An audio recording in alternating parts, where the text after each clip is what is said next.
আসসালামু আলাইকুম।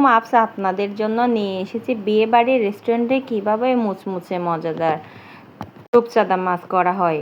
বাহিরে ক্রিস্পি, ভিতরে তুলতুলে, অসম্ভব মজার এই রেসিপিটি দেখলেই বুঝতে পারবেন অনেক সহজে করা যায়। খুবই মজার, বাচ্চারা যারা মাছ পছন্দ করে না তারাও অনায়াসে খেয়ে ফেলবে। মাছগুলো প্রথমে ভালোভাবে সুন্দর করে কুটে বেছে ধুয়ে নিতে হবে। ধুয়ে ছুরি দিয়ে শরীরের মধ্যে আপনি ভালো করে দাগ টেনে দিবেন, কেটে দিবেন সুন্দর করে, যাতে মশলাপাতি মাখার সময় সহজে মাছের মশলা ঢুকে যায়। আমি সবগুলা মাছ এভাবে সুন্দর করে কেটে নিয়েছি। এখন কত সহজে হয়ে গেল। দুনো পিঠেই করে নিতে হবে। আমার বাচ্চাদের কিন্তু এই মাছটা অনেক পছন্দ। আশা করি আপনাদের বাসায় যাদের মাছ আছে তাদের অনেক পছন্দ হবে, সহজে খেয়ে ফেলবে। একদম 2 বছরের বাচ্চা থেকে শুরু করে সকল বয়সী মানুষই এটা খেতে পারবে। আপনারা তো জানেন রূপচাঁদা মাছের গুণাবলী অনেক। বাচ্চারা যারা মাছ খাইতে চায় না তাদেরকে সহজে একটু ফ্রাই করে দিলে অসম্ভব মজা করে খাওয়া যায়। আমি এভাবে সবগুলো মাছ কেটে নিয়েছি। তো লেবু দিতে হবে শুরুতে। লেবু দিয়ে একটু সুন্দরভাবে প্রথমে একবার ধুয়ে ফেলবেন। লেবুর রস দিব প্রথমে আমি একটু পরিমাণ মতো করে দিতে হবে, 2-3 চামচ। লেবুর রস দিয়ে আমি একপাশে মেখে রেখে দিয়েছি। তারপর মাছে যা যা মশলা লাগবে সবগুলো মশলা একে একে নিয়ে প্রথমে মশলাগুলো মেখে নিব। তারপর মাছের গায়ে মেখে 1 ঘন্টার জন্য আমি ম্যারিনেট করার জন্য রেখে দিয়েছিলাম। আপনারা চাইলে সাথে সাথেই বাছতে পারেন, তখন অবশ্য মশলাটা গায়ে অত বেশি ঢুকবে না।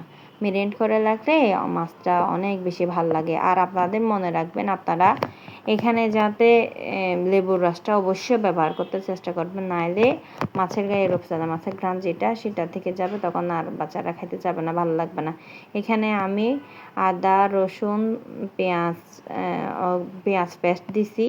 তারপর হলুদ, ধনে গুঁড়া, জিরার গুঁড়া, লাল মরিচের গুঁড়ো, এগুলো সবগুলো উপকরণ দিয়ে হালকা একটু পানি দিয়ে মেখে নিয়েছিলাম। তারপর সবগুলো মশলা মাছের গায়ে মেখে নিয়েছি। আপনারা চাইলে এখানে একটু মুখরোচক মশলা, স্বাদে ম্যাজিক মশলাও ব্যবহার করতে পারেন। আমি দিইনি, আমি লেবুর রস দিছি। এখানে লেবুর রস দিলে অত বেশি দেওয়া লাগে না। এই অবস্থায় আমার বাচ্চারা খেতে পছন্দ করে। এই যে আমি ম্যারিনেট করার জন্য রেখে দিয়েছিলাম, ওখান থেকে নিয়ে ম্যারিনেট আমার হয়ে গেছে। এখন আমি তেলে ভেজে নিব। এখন ময়দা নিব, কর্নফ্লাওয়ার। আপনারা চাইলে কর্নফ্লাওয়ার পরিবর্তে একটু সামান্য চালের গুঁড়ো দিতে পারেন। আমি কর্নফ্লাওয়ার ইউজ করছি। সামান্য লাল মরিচের গুঁড়ো, সামান্য একটু লবণ, এগুলা দিয়ে শুকনো অবস্থায় ভালোভাবে মেখে নিব। এখানে পানি দেওয়ার প্রয়োজন নেই। এখন মাছগুলা সুন্দর করে গায়ের মধ্যে ভালোভাবে কুটিং করে নেব। একদম সুন্দর করে ভালোভাবে সব দিকে যাতে হয় সুন্দর করে এভাবে কুটিং করে নেবেন।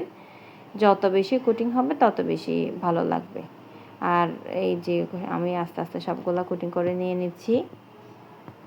যারা আমার ভিডিও দেখেন তাদেরকে আন্তরিকভাবে ধন্যবাদ। আশা করি কিছু হলেও আপনাদের উপকারে আসবে। যারা একদম নতুন রাঁধুনি তাদের তো অনেক বেশি ভালো লাগবে। আমি এগুলো শিখতে, আমার বিয়ের বয়স 13 বছর, শিখতে আমার 13 বছর সময় লাগছে। আস্তে ধীরে শিখছি।